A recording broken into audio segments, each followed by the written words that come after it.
لا إله إلا هو الحي القيوم لا تأخذه سنة ولا نوم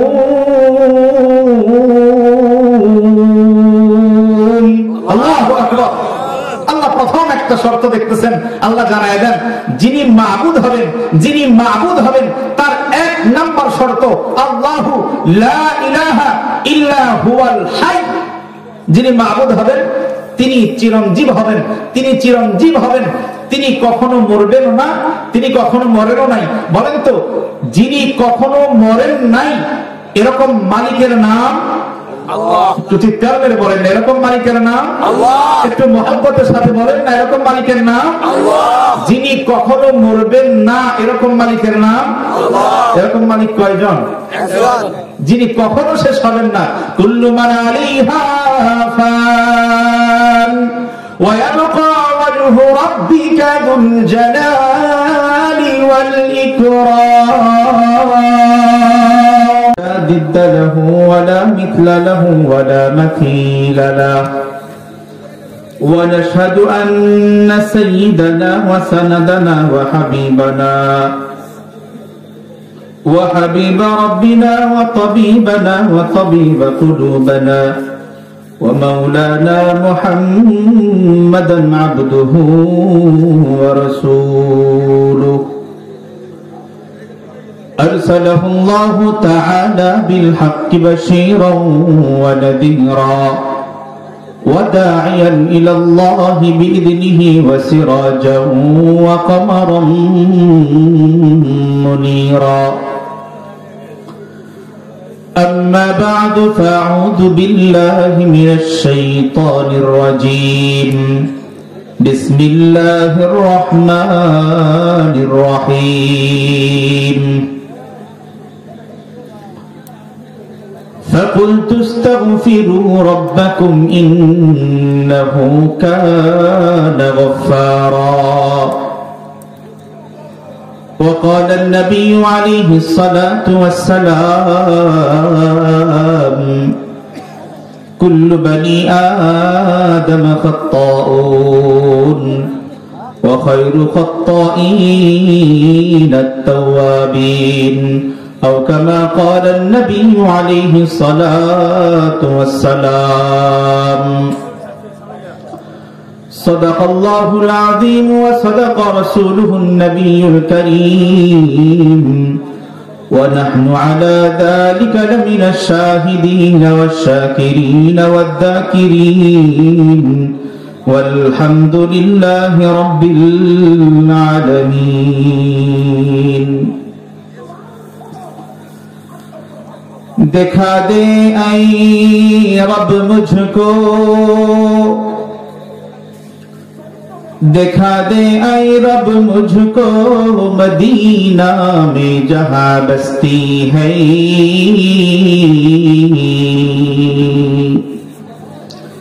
जिसमें तेरे रहमतों हमेशा टपकती है. बलगल उला बिकमालिही कशफत दुजा बिजमालिही. तू ज़बान खोले. बलगल उला बिकमालिही कशफत दुजा बिजमालिही हसनत जमीअ खिसालिही सल्लू अलैहि व आलिही. सल्लिमू या कौम बल सल्लू अला सदरिल अमीन मुस्तफा मा जाअ इल्ला रहमतल लिल आलमीन. बलगल उला बिकमालिही कशफत दुजा बिजमालिही हसनत जमीअ खिसालिही सल्लू अलैहि व आलिही. शजर में हजर में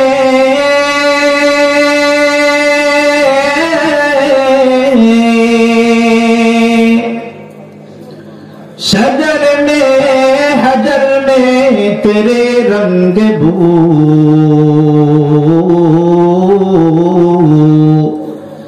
जिधर देखती हो उधर तू ही तू ला इलाहा इल्लल्लाह ला इलाहा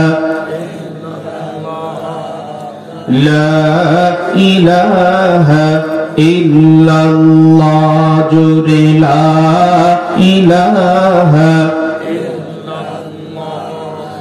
बहुत दूर है मदीना कमने जहाँ वो जानीना है बहुत दूर है मदीना कमने जहाँ वो जानीना दया करो दयार अल्लाह दया करो दयार अल्लाह মিটাও মনে বাসনা লা ইলাহা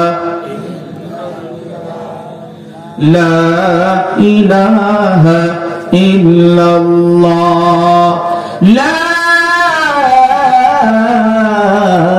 ইলাহা ইল্লাল্লাহু মুহাম্মাদুর রাসূলুল্লাহ সকলেই মহব্বতের সাথে বলি সাল্লাল্লাহু আলাইহি ওয়াসাল্লাম। সুমিন শমসী হাজীবাড়ি জামে মসজিদ ও ফুরকানিয়া মাদ্রাসার উদ্যোগে আয়োজিত আজকের এই নবম বার্ষিক ইসলামী মহাসম্মেলনের মুহতারাম সম্মানিত সভাপতি সাহেব, দূর দূরান্ত থেকে আগত আমন্ত্রিত উলামায়ে কেরাম, মুরব্বিয়ানে ইজাম, আমার সামনের উপবিষ্ট যুবক ভাইরা, তরুণ ভাইরা, পর্দার অন্তরালে আমার মা ও বোনেরা, আল্লাহ পাক রব্বুল আলামিনের বিশেষ মেহেরবানি যে আল্লাহ রব্বুল আলামিন এই কনকনে শীতের রাত্রিতে, গভীর রাত্রিতে আল্লাহ তাআলা আমাদের উপর ইহসান করেছেন, মায়া করেছেন। দুনিয়ার সমস্ত ফিতনা ফাসাদ থেকে, গুনাহের মাশগালা থেকে যাচাই করে বাছাই করে আমাদেরকে দ্বীনি এক মজলিসে, দ্বীনি এক ইদারায় বসার তৌফিক দান করেছেন। এই জন্য দিল থেকে রবকে জুড়ে সুরে শুকরিয়া জানাই, সকলেই বলি আলহামদুলিল্লাহ। আলহামদুলিল্লাহ। আলহামদুলিল্লাহর আওয়াজটা জোরে হয় নাই। আপনাদের বাড়িতে মেহমান আসে না? মেহমান আসার পরে যদি জিজ্ঞাসা করে ভাই কেমন আছেন, মেজবান যদি বলে আছি ভালো, আছি ভালো, বলেন তো মেজবানের দিলটা কি খুশি বোঝা গেল নাকি বেজার? কথা বোঝেন নাই? আছি ভালো। দেখবেন মেহমান যখন আসে, মেজবান যদি আনন্দিত হয়, এতে যদি খুশি হয়, ভিতরে হাজার ব্যথা থাকলেও সমস্ত ব্যথাগুলা কবর দিয়ে দেখবেন মেহমানের সামনে হাসি মুখে কথা বলে না? তো আপনারা যেভাবে কথা বলছেন, আলহামদুলিল্লাহ যেভাবে বলছেন, মনে হয় ভিতরটা বোঝায় ব্যথা। আসলে কি খুশি হয়েছেন? যদি সত্যিকার খুশি হন, একটু হাসি মুখ নিয়ে আল্লাহ তাআলা সামনে আগায়া মজলিসটাকে পেছনে জায়গা সুন্দর করে দাও, সুন্দর করে সাজায়া দাও, আল্লাহ তোমাদের দিলটাকে প্রশস্ত বানায় দিবেন। বলি সুবহানাল্লাহ। তো আমরা জান্নাত চাই তো সকলেই তো জান্নাত চাই। রাসূল আকরাম সাল্লাল্লাহু আলাইহি ওয়াসাল্লাম হাদিসের মধ্যে বলেন যে তোমরা ফরজ নামাজটা যেই জায়গাতে পড়ো, যদি সুযোগ হয় সুন্নতটা একটু দূরে গিয়ে পড়বা। এই মাসালাটা আপনারা জানেন তো? কারণটা কি? কোরআনে কারিমে আল্লাহ তাআলা বলেন ইয়াউমাইদিন তুহাদ্দিসু আখবারাহা। আল্লাহ রাব্বুল আলামিন কোরআনে হাকীমের মধ্যে ডাক দিয়ে বলেন, আরে আমার বান্দা বান্দীরা শোনো, ইয়াউমাইদিন তুহাদ্দিসু আখবারাহা, কিয়ামতের ময়দানে তোমরা যেই জমিনে বসে বসে আল্লাহর জিকির করবা, যেই জমিনের মধ্যে দাঁড়ায় আল্লাহর সামনে তাসবিহ পাঠ করবা, যেই জমিনের মধ্যে বাঁকা হয়ে তোমরা আল্লাহর সামনে রুকুতে অবলোকন হবা, যেই জমিনের মধ্যে কপালটা ঠেকায় আল্লাহর সামনে সিজদায় পড়ে যাইবা, কিয়ামতের ময়দানে ওই জমিনটা তোমাদের পক্ষে সাক্ষী হয়ে দাঁড়াবে। এখন বলেন তো, কিয়ামতের দিন আমাদের সাক্ষী কম দরকার না বেশি দরকার? কার কার বেশি দরকার একটু হাত তুলে দেখাই। সকলের বেশি দরকার। যাদের বেশি দরকার বলেন তো, আমরা এখানে আসছি দিনের জন্যই তো, দিনের জন্যই তো। তো আমরা যদি জায়গাটা বারবার চেঞ্জ করি, জায়গা পাল্টাই, আমাদের সাক্ষী কমলো না বাড়লো? যাদের সাক্ষী বেশি দরকার আমরা সামনে আগায় আসি, যাদের দরকার নেই বসে থাকি, সমস্যা নাই। আমি একটু দেখতে চাই কার কার সাক্ষী বাড়ানো দরকার। মাশাআল্লাহ মাশাআল্লাহ, তার মানে সকলেই আমরা জান্নাত সত্যিকার অর্থে চাই। আল্লাহ কবুল করেন সকলে বলে আল্লাহুম্মা আমিন। আসলে রাত এত গভীর হয়েছে, আমি যেই আলোচনা সাজাইছিলাম অনেক লম্বা কথা আপনাদের নিয়ে সুন্দর করে বলবো, আসলে সুযোগটা নেই। খুব অল্প সময় আপনাদের নিয়ে কথা বলবো ইনশাআল্লাহ। আমরা আগেই আল্লাহ তাআলার কাছে ফরিয়াদ করি, যতটুকুই কথা হোক আল্লাহ তাআলা যেন আমাদেরকে কথাগুলো সঠিক মর্ম অনুধাবন করা এবং তার উপর আমল করার তৌফিক দান করেন। সকলে বলি আল্লাহুম্মা আমিন। আল্লাহুম্মা আমিন। আমি কোরআন কারীম থেকে ছোট্ট একটি সূরা, সূরাতুল আসর, এই সূরাতুল আসর থেকে আপনাদের সামনে দুটি কথা বলার চেষ্টা করব ইনশাআল্লাহ। তো সূরাতুল আসরকে আল্লাহ তাআলা ছোট্ট একটা সূরা দিয়েছেন, যদিও আল্লাহ তাআলা কোরআন কারীমের মধ্যে বলেন, আমরা অনেকেই পারি এই সূরাটা, তাই না? যারা পারি একটু দয়া করে আমার সামনে একটু পড়ব, সকলে বলি আউযু বিল্লাহি মিনাশ শাইতানির রাজীম, বিসমিল্লাহির রাহমানির রাহিম, ওয়াল আসর ইন্নাল ইনসানা লাফী খুসর إلا الذين آمنوا وعملوا الصالحات وتواصوا بالحق وتواصوا بالصبر। সূরা শেষ। সূরাটা কি বড় না ছোট? কোরআন কারীমের যতগুলো সূরা আল্লাহ ছোট নাযিল করেছেন, এর মধ্যে অন্যতম একটা ছোট্ট সূরার নাম হলো সূরাতুল আসর।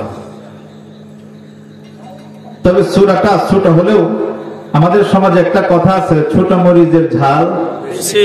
একটু মুরব্বীরা কথা বলবেন, ছোট মরিচের ঝাল বেশি বেশি।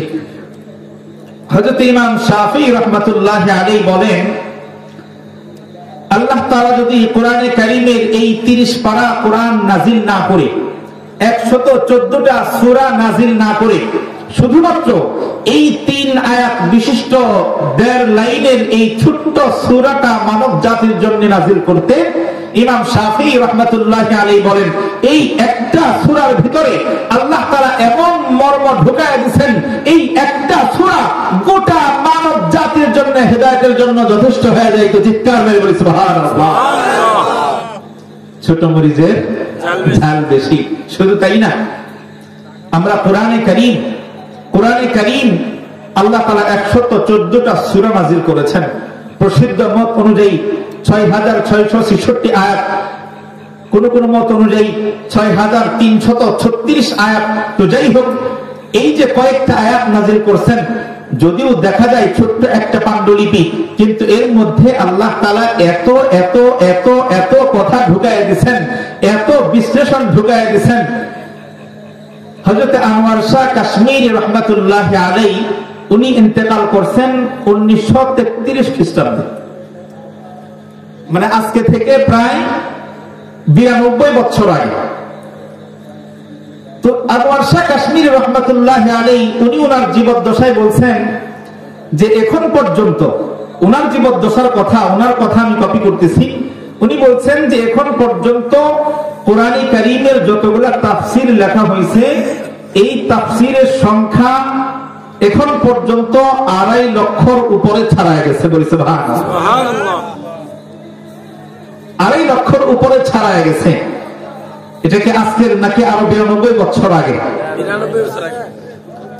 তো তাফসীরের মধ্যে উলামায়ে কেরাম লেখেন, যদি কিয়ামত পর্যন্ত যত যোগ্য মানুষ আসবে, যত মুফাসসিরিনে কেরাম আসবে, এই কোরআনের তাফসীর লেখা চলতেই থাকবে, কিয়ামত চলে আসবে, এই কোরআনের তাফসীর কখনো শেষ হবে না। সুবহানাল্লাহ। আল্লাহ তাআলা এমন জাওয়ামিউল কালাম, এমন মর্মওয়ালা একটা কোরআন আমাদেরকে দান করেছেন। এই কোরআন পেয়ে আমরা খুশি না বেজার? খুশি। তো আলহামদুলিল্লাহ, বলতেছিলাম এই ছোট্ট সূরা থেকে অল্প কিছু সময় আপনাদের সামনে তাফসীর করার চেষ্টা করব ইনশাআল্লাহ। তো যাই হোক, প্রথমেই আলোচনা বোঝার জন্য আমরা এই সূরাটার অর্থগুলো খেয়াল করি। আমি কোনো ভূমিকা টানলাম না, শুরুতেই আলোচনায় ঢুকে গেলাম ইনশাআল্লাহ। আপনাদের কষ্ট হচ্ছে না তো? আল্লাহ তাআলা, আমরা খেয়াল করি আল্লাহ তাআলা কোরআনে কারীমের এই ছোট্ট সূরায় কি আলোচনা করতেছেন। আল্লাহ তাআলা প্রথমেই বলেন ওয়াল আসর, ওয়াল আসর, আসরের কসম। আসর মানে বাংলায় যেটাকে আমরা সময় বলি, ইংরেজিতে যেটাকে টাইম বলি, আরবিতে বলা হয় ওয়াক্ত, আরবিতে বলা হয় আসর। অর্থাৎ আল্লাহ তাআলা বলতেছেন সময়ের কসম। ইন্নাল ইনসানা লাফি খুসর, সমস্ত মানুষগুলা ক্ষতিগ্রস্ত, সমস্ত মানুষগুলা পাপিষ্ঠ। ইল্লাল্লাযীনা আমানু, তবে হ্যাঁ, চার গুণওয়ালা মানুষ ব্যতীত। এক নাম্বার ইল্লাল্লাযীনা আমানু, যেই মানুষটা ঈমানদার। এক নাম্বার যেই মানুষটা ঈমানদার। দুই নাম্বার ওয়া আমিলুস সালিহাত, যেই মানুষটা সৎ কর্ম সম্পাদন করে। তিন নাম্বার ওয়া তাওয়াসাউ বিল হক, যেই নাকি পরস্পরের মধ্যে সত্য পথের, হক পথের একে অপরকে নসিহা করে।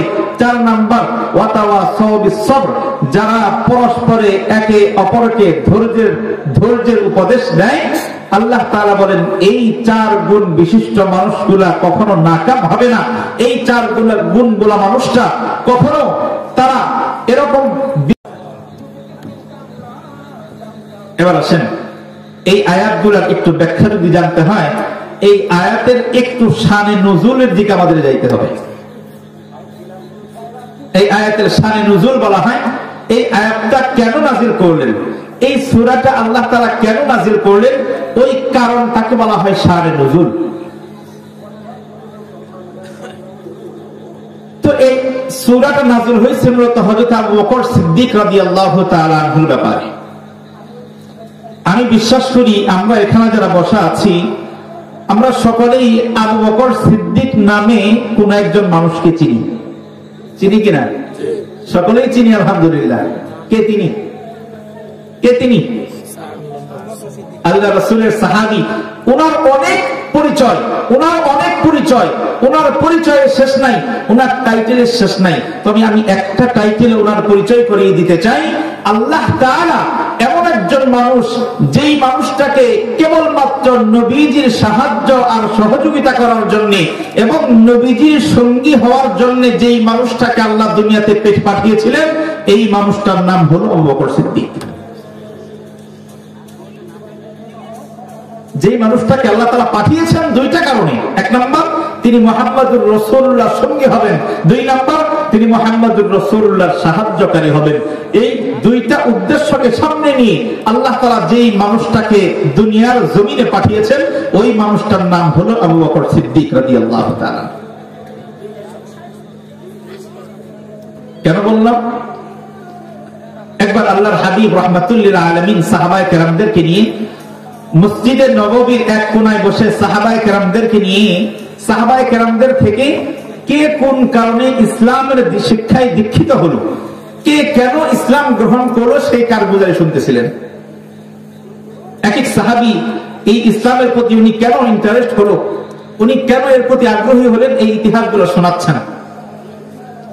একে একে যখন অনেক সাহাবায়ে কেরামের সিরিয়াল যখন শেষ, হযরত আবু বকর সিদ্দিক রাদিয়াল্লাহু তাআলা আনহু দাঁড়ায় গেছে। আল্লাহর হাবিব রাহমাতাল লিল আলামিন সাহাবায়ে কেরামদের থেকে যখন একে একে কারগুজারি শুনতেছিলেন, হঠাৎ করে হযরত আবু বকর সিদ্দিক রাদিয়াল্লাহু তাআলা আনহু দাঁড়ায় গেলেন নিজের ইসলামের প্রতি শিক্ষিত হওয়ার কারণ শোনানোর জন্য। আবু বকর সিদ্দিক রাদিয়াল্লাহু তাআলা আনহু ডাক দিয়ে বলেন, ইয়া রাসূলুল্লাহ, ইয়া হাবিবাল্লাহ, আমার ইসলামের প্রতি আগ্রহী হওয়ার ইতিহাসটা একটু লম্বা, একটু ছোট্ট থেকে আনতে হবে। রাহমাতুল লিল আলামিন বলেন, আবু বকর শোনাও, তোমার ছোটবেলা থেকে ইতিহাসটা শুনতে চাই, জানতে চাই। হযরত আবু বকর সিদ্দিক রাদিয়াল্লাহু তাআলা আনহু ডাক দিয়া বলেন, ইয়া রাসূলুল্লাহ, ইয়া হাবিবাল্লাহ, আমি যখন একেবারে ছোট ছিলাম, আমি যখন একটু একটু কথা বলতে জানি, যখন আমি হাঁটা চলা করতে জানি, যখন আমি কিছু কিছু সমাজকে বুঝতে শিখেছি, তখন আমার চলনে বলনে, আমার কাজকর্মে আমার মা বাবা এতটুকু বুঝতে পারছিলেন, আমার মা বাবার ভিতরে এতটুকু বিশ্বাস জন্মেছিল, আমি বড় হলে একটা কিছু না কিছু হব। কিছু কিছু বাচ্চা দেখে বোঝা যায় না বড় হলে একটা কিছু হবে। আপনাদের এলাকার এক কৃতি সন্তান আমাদের জাতীয় কবি কাজী, বলেন না, কাজী নাম বলতে তো বুকটা গর্বে ফুলে ওঠার কথা। কাজী নজরুল ইসলামের ছোটবেলার একটা ইতিহাস আছে, আমরা জানি, পড়ছি। উনি যখন ছোট্ট ছিলেন, যখন ছোটবেলার কাহিনী, তখন তো আপনাদের এই এলাকার গাড়িগুলার জ্যাম আরো কম ছিল না, বেশি ছিল? আরো বেশি ছিল। তো এই ছোট্ট কাজী নজরুল ইসলাম, উনি ওনার বাবার সাথে ছোট্টবেলা, উনি তো ছোটবেলায় বাবা মা হারাইছেন, তো উনি ওনার বাবার সাথে এক বাসে উঠছেন, প্রচন্ড জ্যাম, বাসের ভিতরে কোন রকম চিপা হয়ে শুধু দাঁড়াইছেন। তো এর মধ্যে এক অনেক লম্বা চৌড়া একটা বড় মানুষ, মুরব্বী, অনেক বয়স্ক এক মুরব্বীর দিকে হঠাৎ করে কাজী নজরুল ইসলাম তাকায় বলতেছেন, মুরব্বী আপনার বয়স কত? কথা বোঝা যায় আমার? ছোট্ট একটা বালক যদি মুরব্বীকে বলে আপনার বয়স কত, এটা কি সুন্দর কথা হইল? একটু অন্যরকম ব্যাপার স্যাপার হয়ে গেল না? তো মুরব্বী জিজ্ঞাসা করতেছেন, আরে ছোট্ট মানুষ, তুমি আমার বয়স জিজ্ঞাসা করতেছো, এটা কেমন কথা? ছোট্ট কাজী নজরুল ইসলাম উনি বলতেছেন, মুরব্বী একটু বলেন না আপনার বয়সটা কত। তুমি যখন দেখছেন ছোট্ট মানুষ, যাই হোক বলে দেই, উনি বলছেন, বাবা আমার বয়স তো 65। তো ওই ছোট্ট বালক আর দেরি করে নাই, বলতেছেন 65 বছর বয়স, এখনো নিজের পায়ে দাঁড়াইতে শিখেন নাই? 65 বছর বয়স হয়ে গেছে, নিজের পায়ে দাঁড়াইতে শিখেন নাই? উনি বলে কি বাচ্চা? এই কথা বলার পর ওনার যেখানে একটু কাজ করছে, এমনিতে বলে না, নিচের দিকে তাকায় দেখে নজরুলের পায়ের উপর তার পা রাখা। নজরুলের পায়ের উপরে, ছোট্ট বালকের পায়ের উপর তার পা রাখে। এবং ছোট্ট বালক নিচের থেকে পা সরাইতে বলেন নাই, কি বলছে? 65 বছর বয়স, এখনো নিজের পায়ে দাঁড়াইতে শিখেন নাই? বলেন তো। তখন ওই মুরব্বী বলছেন, এই এরকে গার্ডিয়ান আছো, একে দেখে শুনে রাখো, এ বড় হলে একটা কিছু হবে, বড় হলে। তো আবু বকর সিদ্দিক রাদিয়াল্লাহু তাআলা আনহু নবীজিকে শোনাচ্ছেন, ইয়া রাসূলুল্লাহ, আমি যখন ছোট্ট, আমি যখন কিছুটা বুঝতে শিখেছি, আমার বাবা মা আমার চলনে বলনে এতটুকু বুঝতে পারছিলেন, আমিও বড় হইলে কিছু একটা হব। তো ওনার বাবা চিন্তা করলেন, যেহেতু সন্তানটা অনেকটা জেহেনি ব্রেনি, তো সন্তানটাকে তো মানুষ করা দরকার। একদিন সন্তানটাকে আবু বকর, ছোট্ট আবু বকরকে নিয়ে উনি মণ্ডপে গেছেন। আমরা আমাদের ছোট্ট বালককে নিয়ে মক্তবে যাই না? এখন তো মক্তব, আমাদের সমাজে মক্তব নষ্ট হয়ে গেছে। আমরা তো মক্তবকে এখন একেবারে পিছনের সারিতে রেখে দিছি, এখন শুধু কোচিং আর কোচিং, কোচিং আর কোচিং। ইহুদি খ্রিস্টানদের একটা চাল শুরু হয়ে গেছে। তারা জানে যে ফজরের পরে, ফজরের নামাজের পরেই যেই মানুষগুলার সন্তানেরা বুকের মধ্যে সিপারা আর রেহান নিয়া যারা মক্তবের দিকে দৌড়ায়, এই মানুষটা, এই ছোট্ট সন্তানটা অন্তত কোনোদিন নাস্তিকতার বিষাক্ত রূপে কখনো রূপান্তর হতে পারে না। এই সন্তানটা কোনো না কোনোদিন এই দেশে ইসলামের রাজ কায়েম করেই ছাড়বে।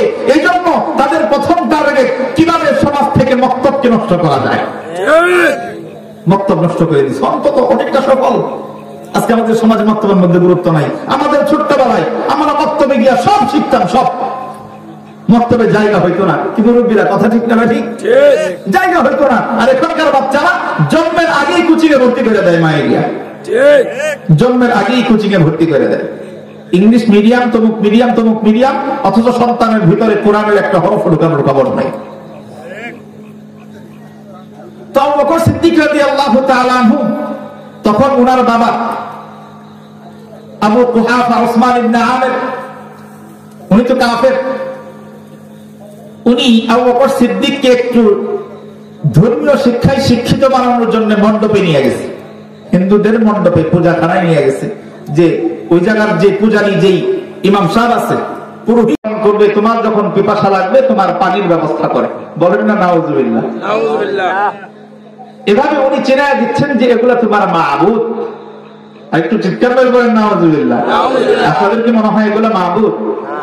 মাবুদ হওয়ার জন্য কিছু শর্ত সারায়াত আছে না নাই? মাবুদ হওয়ার জন্য কিছু যোগ্যতা লাগে, ইবাদত পাওয়ার জন্য কিছু যোগ্যতা লাগে। আল্লাহ রাব্বুল আলামিন পবিত্র কোরআনুল হাকীমের আয়াতুল কুরসির মধ্যে কয়েকটা যোগ্যতার সারি আল্লাহ তুলে ধরেছেন। আল্লাহ তাআলা কোরআনে হাকীমের আয়াতুল কুরসির শুরুতেই বলেন, আল্লাহু লা ইলাহা ইল্লা হুয়াল হাইয়ুল কাইয়্যুম লা তাখুযুহু সিনাতুন ওয়া লা নাওম। আল্লাহু আকবার। আল্লাহ প্রথম একটা শর্ত দেখতেছেন, আল্লাহ জানায় দেন যিনি মাবুদ হবেন তার এক নাম্বার শর্ত আল্লাহু লা ইলাহা ইল্লা হুয়াল হাই। যিনি মাবুদ হবেন তিনি চিরঞ্জীব হবেন, তিনি কখনো মরবেন না, তিনি কখনো মরেনও নাই। বলেন তো, যিনি কখনো মরেন নাই এরকম মালিকের নাম আল্লাহ। একটু চিৎকার করে বলেন না এরকম মালিকের নাম আল্লাহ। একটু মহব্বতের সাথে বলেন না এরকম মালিকের নাম আল্লাহ। যিনি কখনো মরবেন না এরকম মালিকের নাম আল্লাহ। এরকম মালিক কয়জন? একজন। যিনি কখনো শেষ হবেন না। কুল্লু মান আলাইহা ফান ওয়া ইয়াবকা ওয়াজহু রাব্বিকা যুল জালালি ওয়াল ইকরাম। আল্লাহু আকবার। আল্লাহ রাব্বুল আলামিন বলেন, আল্লাহ তাআলা তো এমন এক সত্তার নাম, এমন এক মাবুদের নাম যিনি কখনো শেষ হন নাই, কখনো শেষ হবেন না।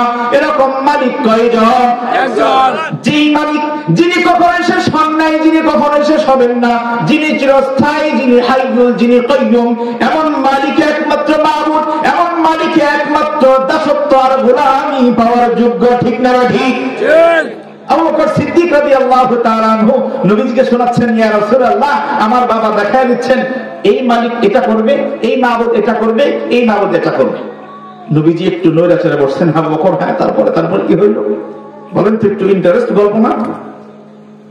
আবু বকর সিদ্দিক রাদিয়াল্লাহু তাআলা আনহু বলতেছেন, ইয়া রাসূলুল্লাহ তো আমার বাবা একটু দূরে সরার পরে আমি ওই যেই মাবুদটা খাবারের আয়োজন করে তার কাছে গিয়ে বললাম, মাবুদ আমার তো ক্ষুধা লাগছে, খাবার দেন।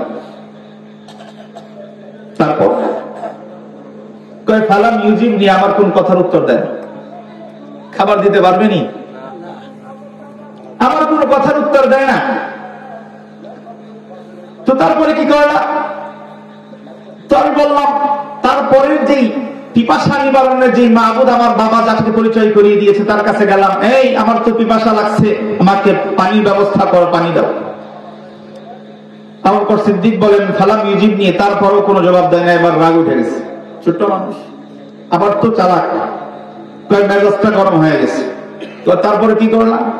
কয়ের পরে বলছি, রাগের মাথায় বলছি, হাতের মধ্যে একটা ইটা নিছি, হাতের মধ্যে একটা পাথর তুলে আনিছি, আমার খিদা লাগছে, জলদি খাবার দাও, না হলে কিন্তু মাথা ফাটায় ফেলবে। কয় ফালাম ইউজিবনি, তারপরেও কোনো খবর নাই। এবার রাগ উঠে গেছে পুরাতন। কয়বার আর দেরি করি নাই, ইয়া রাসূলুল্লাহ হাতের মধ্যে যেই পাথর নিছিলাম দিছি, একেবারে বড়টার মাথা পাইছা, একেবারে ঘাড় ভেঙে ঠাস করে গেছে।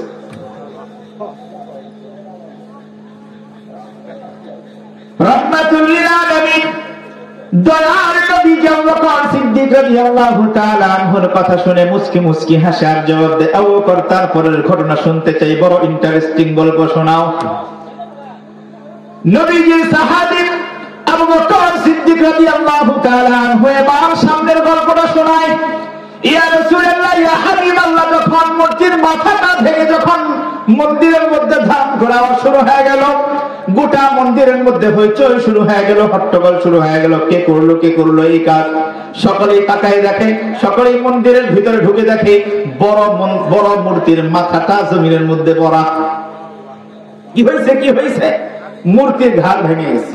মাবুদের ঘাড় ভেঙে ফেলাইছে। এবার বলেন তো, যেই ছোট্ট একটা বালক, ছোট্ট একটা শিশু যেই মূর্তির ঘাড় ভেঙে ফেলতে পারে, যেই মাবুদের ঘাড় ভেঙে ফেলতে পারে, সেটা আর কিছু হোক না হোক, আমি বলবো ওই মূর্তি কখনো মাবুদ কেন, মাবুদের সামান্য নামের ধারকোষে হইতে পারে। কিসের মাবুদ? ছোট্ট একটা বালক যার মাথার ঘাড় ভেঙে ফেলে। বলেন তো, দুনিয়ার সমস্ত শক্তি এক হইয়া, দুনিয়ার সমস্ত শক্তি এক হইয়া যদি চায় আমার আল্লাহর কোন ক্ষতি করবে পারবে তো? পারবে তো? এবার যদি আমার আল্লাহ চান গোটা দুনিয়াকে তছনছ করে দিবেন, অনেক সময় লাগবে তো? কতটুকু সময় লাগবে? ইন্নামা আমরুহু ইযা আরাদা শাইআ, ইন্নামা আমরুহু ইযা আরাদা শাইআন আন ইয়াকুলা লাহু কুন ফায়াকুন।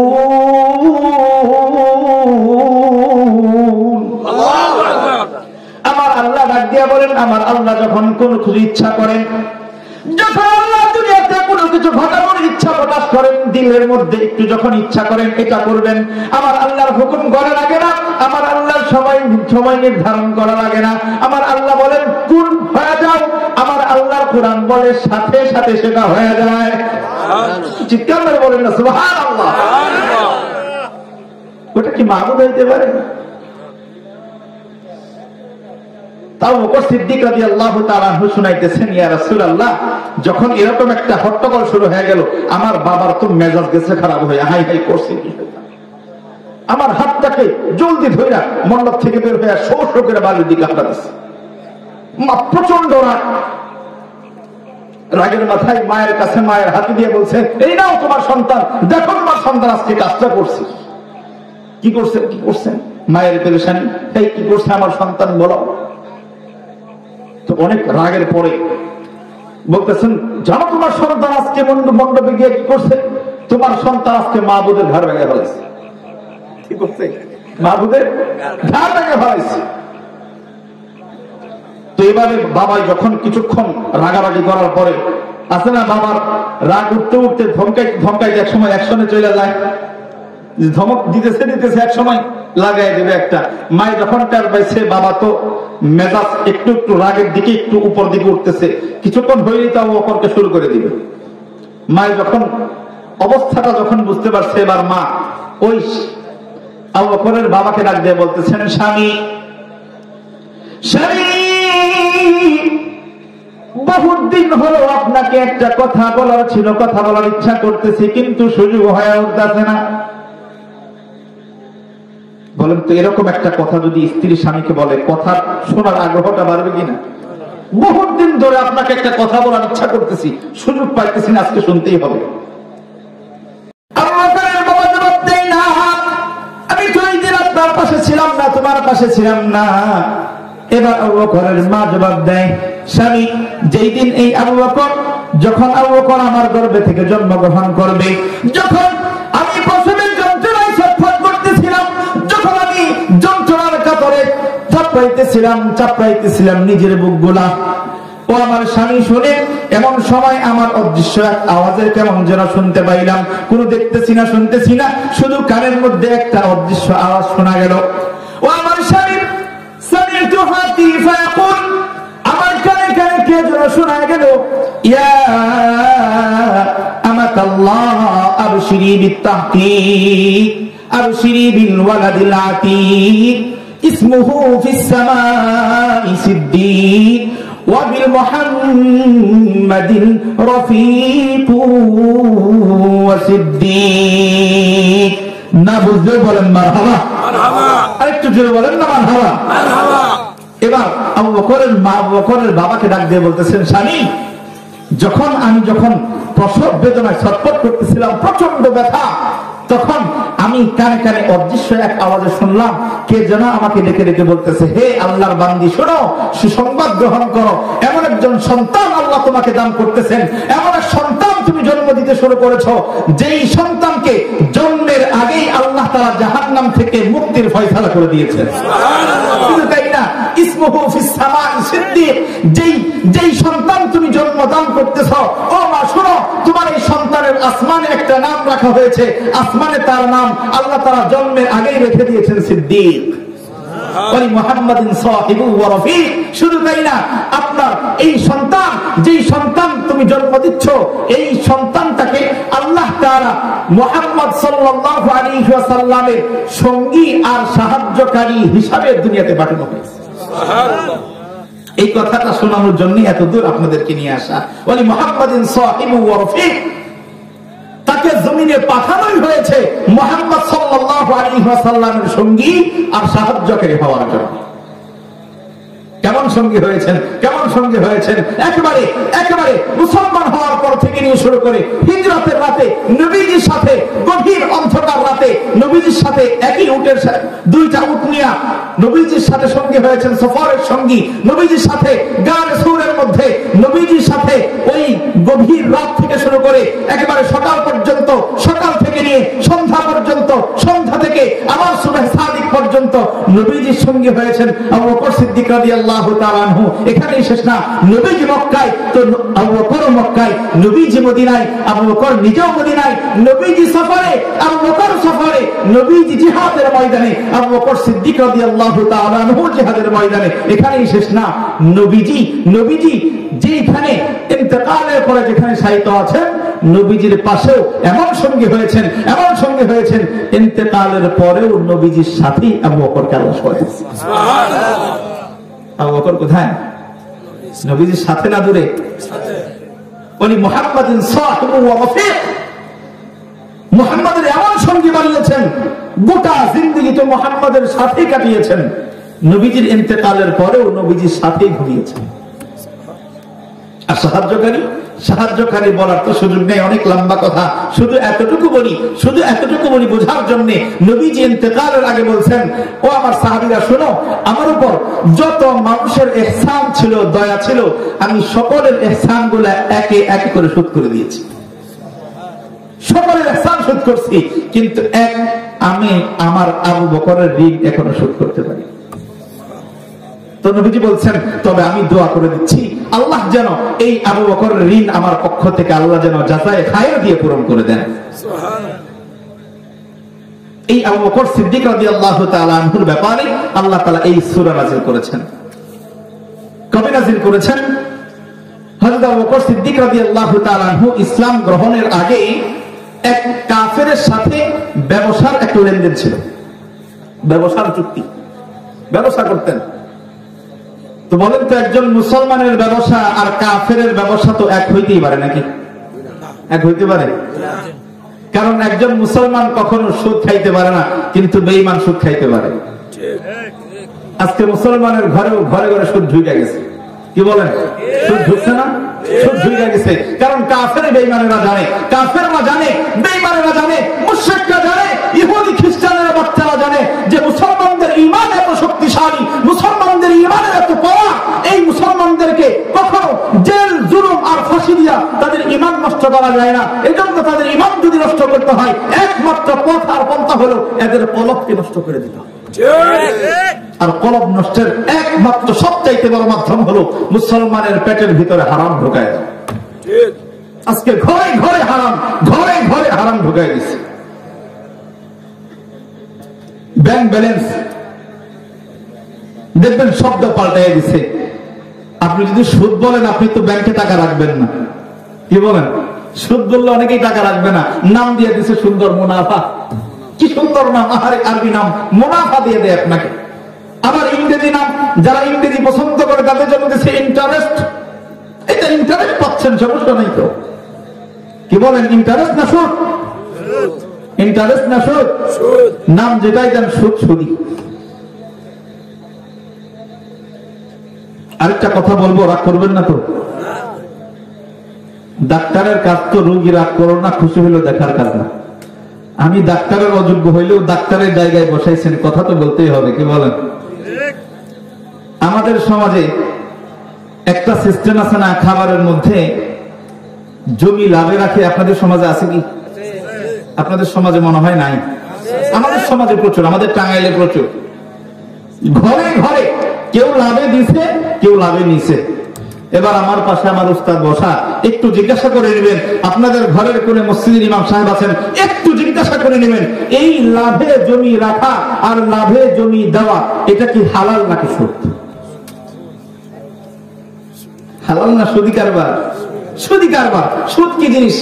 সুদ কি জিনিস? কুল্লু কারদিন ইয়াজুরু নাফআন ফাহুয়া রিবা। প্রত্যেক এমন ঋণ, এমন কর্জ, যেই কর্জটা কোনো লাভ সাথে নিয়ে আসে, ওটাই সুদ। ওটাই সুদ। আপনি 2 লক্ষ টাকা দিয়া 1 বিঘা জমি নিলেন, আবার 2 বছর পরে ঠিক ওই টাকাটাই 2 লক্ষ টাকা ফেরত পাইলেন, মাঝখানে 2 বছর যে খাইলেন, এটা কোথেকে খাইলেন?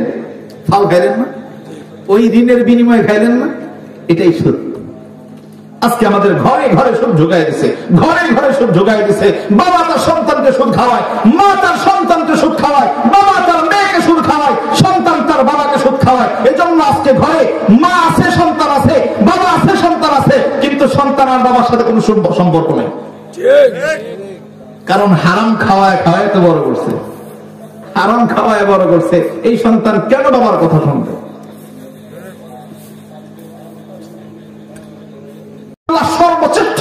সর্বশ্রেষ্ঠত্বের আসরে ভূষিত করবেন আমাকে, তো এর সাথে আর ব্যবসা করা যায় না। আবু বকর সিদ্দিক রাদিয়াল্লাহু তাআলা ব্যবসাটা ছাঁটাই করে ফেললেন, আলাদা করে ফেললেন।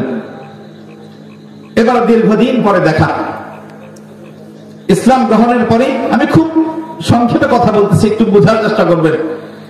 এবার দীর্ঘদিন পরে হযরত আবু বকর সিদ্দিক রাদিয়াল্লাহু তাআলা আনহুর সাথে ওই কাফেরের বাচ্চার সাথে দেখা, যার সাথে ইসলামের পূর্বে লেনদেন ছিল। আবু বকর সিদ্দিক রাদিয়াল্লাহু তাআলা আনহুর সাথে যখন ওই কাফেরের বাচ্চার যখন সাক্ষাৎ হয়ে গেল, এবার ওই কাফেরের বাচ্চা আবু বকর সিদ্দিক রাদিয়াল্লাহু তাআলা আনহুকে ডাক দিয়ে বলেন, কি রে আবু বকর, কি খবর, ব্যবসার কি খবর, একটু হালত শুনতে চাই। আবু বকর সিদ্দিক রাদিয়াল্লাহু তাআলা আনহু ডাক দিয়ে জবাব দিয়ে বলেন, আরে কাফের, আলহামদুলিল্লাহ, আল্লাহ আমার ব্যবসার বড় বরকত দিয়েছেন, বড় উন্নতি দিয়েছেন, ব্যবসায় বড় উন্নতি দিয়েছেন, বড় লাভ দিয়েছেন। এবার কাফেরের বাচ্চা জিজ্ঞাসা করে, আবু বকর জানতে চাই ব্যবসায় কিরকম লাভবান হইলা, আগে পুঁজি কত ছিল, এখন লাভ কত হয়েছে, একটু জানতে চাই, শুনতে চাই।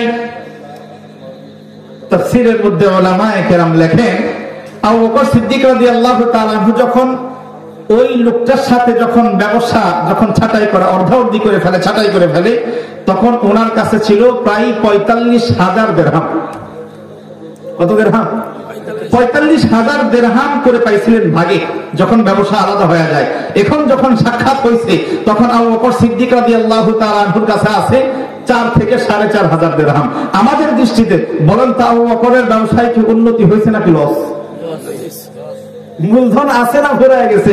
লাভ তো পরে, মূলধনই তো নাই। 40,000 শেষ।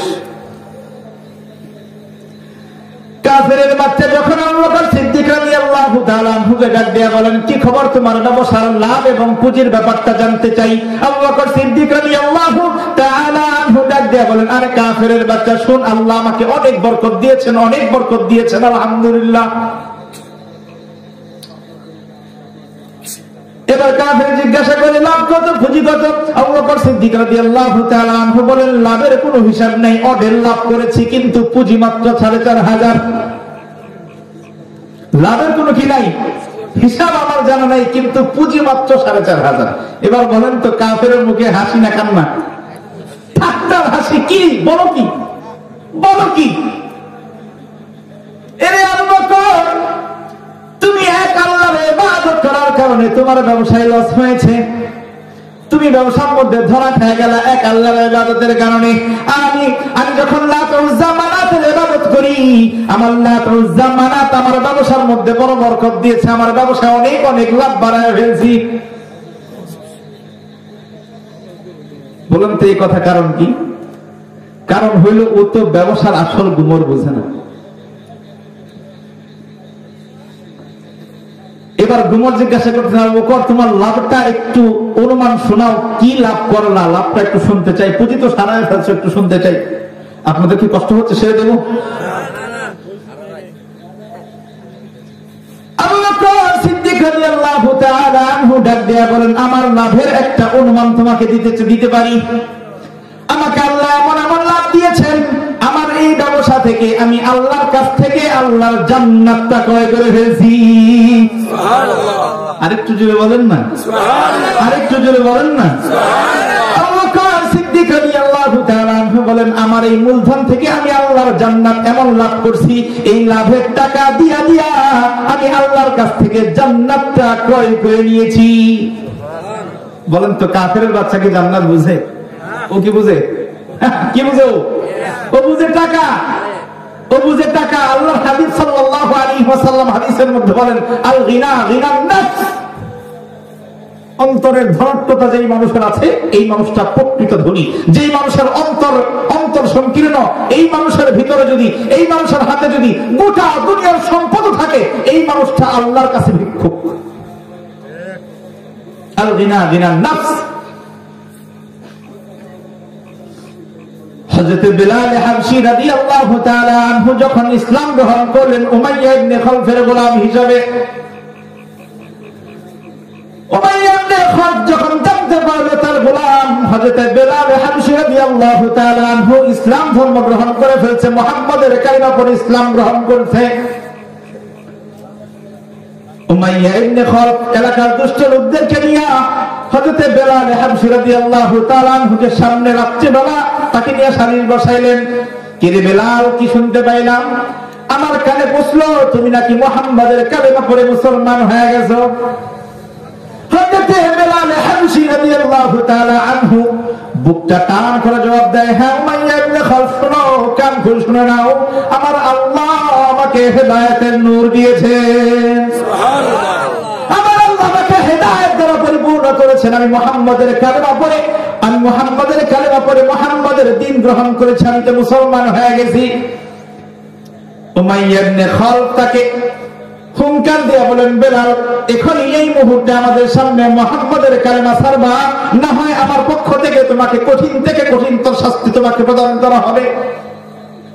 হযরত বেলাল হাবশী রাদিয়াল্লাহু তাআলা আনহু চিৎকার করে জবাব দেয়, উমাইয়া ইবনে খালফ, কান খুলে শুনে নাও, আমাকে আল্লাহ এমন ইমানের দৌলত দিয়েছেন, এমন এক ইমান দিয়েছেন, এই ইমানের বিনিময়ে যদি আমার হাত কেটে ফেলো, যদি আমার চোখগুলা উপড়ায় ফেলো, যদি আমার কানগুলা তুলে ফেলো, যদি আমার মস্তকটা বিগলিত করে দাও, যদি আমার জীবনটা উৎসর্গ করতে হয় উৎসর্গ করতে রাজি আছি, কিন্তু মুহাম্মাদের কালিমা লা ইলাহা ইল্লাল্লাহ ছাড়তে পারবো না। সুবহানাল্লাহ। ছাড়তে পারবো না। ওই নিমক হারাম উমাইয়া ইবনে খালফ, কিতাবের মধ্যে আসছে, সারা রাত হযরত বেলাল হাবশী রাদিয়াল্লাহু তাআলা আনহুকে লোহার ডান্ডা দিয়ে পিটাইত। যখন সকালবেলা রক্তাক্ত শরীর, যখন জর্জরিত শরীরে আবু বকর হযরত বেলাল হাবশী রাদিয়াল্লাহু তাআলা যখন কুকরাইতে থাকতেন, এই কুকরানো শরীর জানিয়া এই উমাইয়া ইবনে খালফ মরুভূমির উত্তপ্ত বালুর মধ্যে, যেই বালুর মধ্যে এমনিতেই শরীর ফুসকা হয়ে উঠে যায়, ওই বালুর মধ্যে হযরত বেলাল হাবশী রাদিয়াল্লাহু তাআলা কে চিৎ করে শোয়া দিতেন। হযরত আবু বকর সিদ্দিক রাদিয়াল্লাহু তাআলা আনহু ওই রাস্তা দিয়ে চলার সময় এই হালত দেখতেন। হযরত বেলাল হাবশী রাদিয়াল্লাহু তাআলা আনহু এই চিৎকারগুলো আবু বকরের কানের মধ্যে যখন আসতে শুরু হইল, আবু বকর সিদ্দিক রাদিয়াল্লাহু তাআলা আনহু উমাইয়া ইবনে খালফের দুয়ারে দুয়ারে ঘুরে, এই গোলামটাকে আমার কাছে বিক্রি করে দাও। উমাইয়া ইবনে খালফ যখন হযরত আবু বকর সিদ্দিক রাদিয়াল্লাহু তাআলা আনহুর অনেক পীড়াপিড়ির কারণে হযরত আবু বকর সিদ্দিক রাদিয়াল্লাহু তাআলা আনহু যখন রাস্তা দিয়ে যায়, তখন তাকায় দেখে উমাইয়া ইবনে খালফের লোকেরা হযরত বেলাল হাবশী রাদিয়াল্লাহু তাআলা আনহুকে লোহার ডান্ডা দিয়ে পিটায়। যত জোরে জোরে পিটায় হযরত বেলাল শরীরটা, যখন আমি অসহ্যের মধ্যে পড়ে যাই, যখন সহ্য করতে পারি না, তখন অসহ্য শরীরে আমি যখন আহাদ শব্দ উচ্চারণ করি, আমার রবের নামটা যখন আল্লাহু আহাদ বলে যখন চিৎকার মারি, আমার এই আহাদ শব্দের বিনিময়ে আমার শরীর থেকে আমার আল্লাহর সাথে সাথে সমস্ত ব্যথা গুলা দূর করে দেয়। এই জন্য আমি হাত চিৎকার মেরে বলি, আবু বকর সিদ্দিক রাদিয়াল্লাহু তাআলা আর সহ্য করতে পারতেছেন না। এবার উমাইয়া ইবনে খালফের কাছে অনেক পিরাপি আর জোরাজুরি করে বেলাল হাবশী রাদিয়াল্লাহু তাআলা কে ক্রয় করলেন, ক্রয় করে তাকে ইসলামের জন্য আযাদ করে দিলেন। এই যে এইভাবে আযাদ করতে করতে, কারণ নবীজি বলছেন যেই নাকি একজন গোলামকে আযাদ করবে আল্লাহ তার জন্য জান্নাতের মধ্যে একটা বালাখানা তৈরি করে দেবেন। আবু বকর সিদ্দিক রাদিয়াল্লাহু তাআলা কোনো অফার মিস করেন নাই। যত টাকা আসছে সব টাকাগুলা এই জান্নাতের জন্য বিনিয়োগ করেছেন, জান্নাতের জন্য বিনিয়োগ করেছেন।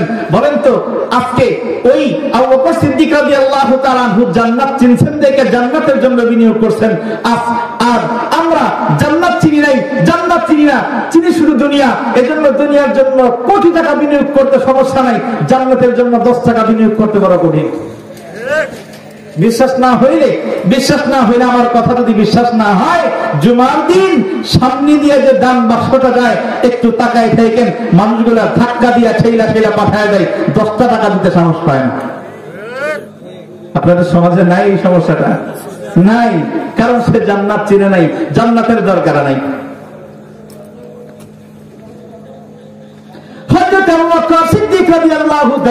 কাফেরের বাচ্চার সামনে বুক কান খুলে জবাব দেয়, এরে কাফেরের বাচ্চা, আমার সম্পদগুলো আমি জান্নাতের জন্য বিনিয়োগ করেছি।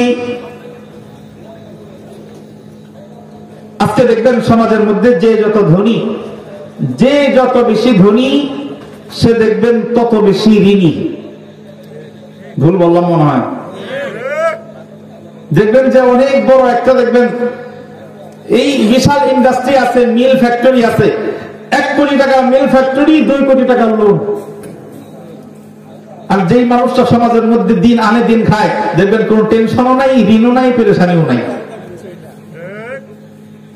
আমরা চিনি টাকা। তো আল্লাহর গজব ওই রকমই, আল্লাহর গজব ওই রকমই। আল্লাহ তাআলা কোরআনে কারীমের মধ্যে বলেন, ওয়ামান আরাদা আন যিকরি ফাইন্না লাহু মাঈশাতান দানকা, ওয়ামান আরাদা আন যিকরি ফাইন্না লাহু মাঈশাতান দানকা ওয়া নাহশুরুহু ইয়াওমাল কিয়ামাতি আমা। আল্লাহু আকবার। আল্লাহ রাব্বুল আলামিন ডাক দিয়ে বলেন, যেই মানুষটা আমি আল্লাহর দ্বীন থেকে গাফেল হয়ে যায়, যেই মানুষটা আমি আল্লাহর জিকির থেকে গাফেল হয়ে যায়, যেই মানুষটা আমি আল্লাহর জন্য নামাজ থেকে গাফেল হয়ে যায়, যেই মানুষটা আমি আল্লাহর ধর্ম থেকে গাফেল হয়ে যায়, ওই মানুষটাকে আমি আল্লাহর জিন্দেগি দেব সংকীর্ণতার জিন্দেগি। সংকীর্ণতার জিন্দেগি বলতে কি বুঝেন? দেখবেন টাকার অভাব নাই, টাকার অভাব নাই, অঢেল টাকা, টাকার অভাব নাই, সন্তানের অভাব নাই, গাড়ি বাড়ির অভাব নাই। খাবার খাইতে গেলে যাও, খাবার খাইতে গেলে যাও, সকালে 2 রুটি, রাতে 2 রুটি, দুপুরবেলা 1 চামচ ভাত আছে না? সংকীর্ণ। আল্লাহ তাআলা জিন্দেগি সংকীর্ণ করে দিবেন। তার অন্যতম একটা ব্যাখ্যা এটাও, টাকা থাকবে খাবার সুযোগ থাকবে না, টাকা থাকবে পড়ার সুযোগ থাকবে না, টাকা থাকবে আখিরাত কামানোর সুযোগ আল্লাহ দিবেন না। এজন্য সম্পদ থাকতে সম্পদের কদর করা চাই। যখন কথা লম্বা হয়ে গেল, আল্লাহ তাআলা পরের আয়াতে বলতেছেন ওয়াল আসর। আল্লাহ তাআলা আয়াতের মধ্যে বলতেছেন আসরের কসম, সময়ের কসম। মনে আছে না? ভুলে গেছেন? সময়ের কসম। এবার আসরের কসম আল্লাহ কেন খাইলেন? অনেকগুলা ব্যাখ্যার একটা ব্যাখ্যা আপনাদেরকে শোনায় দেই। বলেন তো আসর, আসরের নামাজ, আসরের সময় বলতে একটা সময় আপনারা চেনেন তো? ফজরের পরপরই হয়। ফজরের পরপরই না, ফজরের একটু আগে নাকি সন্ধ্যার একটু আগে? সন্ধ্যার একটু আগ মুহূর্তের সময়ের নাম হলো আসর। তো আল্লাহ তাআলা কেমন যেন আসরের সময়ের কসম খেয়ে তাম বান্দা বান্দীদেরকে একটা ইঙ্গিত দিতে চান, ও আমার বান্দা বান্দীরা শোনো, ওয়াল আসর, আসরের সময়ের কসম। আসরের একটু পরেই যেমন সূর্যটা অস্তমিত হয়ে যায়, আর সময় নেই। আসর হইল মানে এই গরু কোথায় আছে সকলে ঘরে নিয়ে আসো, এই কে কোথায় আছো সব গুছায় ফেলো, একটু পরেই সন্ধ্যা হয়ে যাবে। আল্লাহ কেমন যেন বুঝান, আরে যে দুনিয়ার উম্মতেরা, আরে দুনিয়ার বান্দারা, ও দুনিয়ার উম্মতিরা শুনো, আসরের কসম, তার মানে আর সময় নাই। আরেকটু পরেই তোমার হায়াতের সূর্যটা অস্তমিত হয়ে যাইতে পারে, আরেকটু পরেই তোমার দিনটা ফুরায় যাইতে পারে, সন্ধ্যা চলে আসতে পারে, মসজিদের মাইক থেকে তোমার নামটা ভিন্ন এক সুরে ঘোষণা হইতে পারে। ওই ঘোষণা আসার আগেই তুমি তোমার নিজের জিন্দেগি গুছায় নাও, সংশোধন করে নাও। ওয়াল আসরি ইন্নাল ইনসানা লাফি খুসর, আসরের সময়ের কসম, আর সময় নাই। ও বান্দা বান্দিরা, আর সময় নাই, সময়টাকে গুছায় নাও। আখিরাতের জিন্দেগির জন্য নিজেকে গুছায় নাও, প্রস্তুত বানায় নাও। ইন্নাল ইনসানা লাফি খুসর, আল্লাহ তাআলা ঘোষণা দিয়ে দেয়, সময়ের কসম খেয়ে আল্লাহ বলতেছেন ইন্নাল ইনসানা লাফি খুসর, तमाम মানুষগুলা ক্ষতির মধ্যে আছে, সমস্ত মানুষগুলা পাপিষ্ঠ, পাপী। কি বলেন, আমরা পাপ করি না? মনে হয় আমরা সকলেই মাসুম নাকি পাপী? আমরা সকলেই পাপী। এক মুরিদের বুঝে আসে নাই এটা কেমন কথা, সকলে আবার পাপ করে কেমনে। সে তার পীর সাহেবকে দেখেন সারাক্ষণ খানকার ভিতরে বসা, উনি আবার পাপ করে কেমনে? হুজুর আমি তো সব বুঝলাম, আমার ব্যাপারে বুঝলাম, আমার পরিবারের ব্যাপারে বুঝলাম, কিন্তু আপনিও যে পাপী এটা কেমনে বুঝবো? আপনি তো সারাক্ষণ খানকা থেকে বের হন না। প্রশ্নটা বুঝতে পারছেন? সামান্য একটা মুরিদের প্রশ্ন, যেটা কেমন কথা, সকলেই কি পাপী? তো এবার পীর সাহেব তার কথার জবাবটা মুখে দেন নাই, চাইতেছেন একটু প্র্যাকটিক্যাল দেখিয়ে দিবেন। উনি মুরিদের হাত তাখক করে ধরছেন, ধরে উনি ওনার কামরার ভিতরে নিয়ে গেছেন। আমাদের ঘরে যে আমরা যেই বিছানায় শুই, যেই খাটের মধ্যে শুই, খাটের মধ্যে ওই তোষক কাঁথা বিছানোর নিচে একটা পাটি বিছায় না? পাটি বিছান না, একটা মাদুর বিছান না? তো আল্লাহর ওলি ওই পীর সাহেব উনি মুরিদকে নিয়ে বলতেছেন এই বিছানার চাদরটা উঠাও। উপরে চাদর থাকে না, চাদর উঠাইছেন, তার নিচে কি তোষক, তোষকটা উঠাও। হ্যাঁ তোষকটা উঠাইছে, তার নিচে কি, তার নিচে দেখে পাটি, হ্যাঁ পাটিটা উঠাও। এবার বলে পাটি উঠানোর পরে দেখে ওই কাঠের মধ্যে হাত দিয়ে দেখেন, দেখো তো এখানে কোনো ধুলাবালি দেখা যায় কিনা। কি বলেন, ধুলাবালি থাকে না? পাটির নিচে, তোষকের নিচে, ওই উপরে চাদরের ভিতরে। এবার পীর সাহেব যখন ওই ধুলা ওই মুরিদের হাতে যখন লাগাই দিচ্ছেন, এবার উনি দেখাই দিচ্ছেন, ও আমার মুরিদ শুনো, এখান থেকে একটু শিক্ষা নাও। এত চাদর, তার নিচে তোষক, তার নিচে পাটি, এর নিচেও এই কাঠের উপরে যেভাবে ধুলা আসতে পারে, মানুষ যতই খানকার ভিতর হোক না কেন, এই আমাদের যে ফিকির, আমাদের যে চিন্তা ভাবনা, এই চিন্তা ভাবনার মাধ্যমেও, শয়তানি ওয়াসওয়াসার মাধ্যমেও, নফসের ধোঁকার মাধ্যমেও আমাদের এই সংরক্ষিত দিলের ভিতরে গুনাহ জমা হইতে থাকে।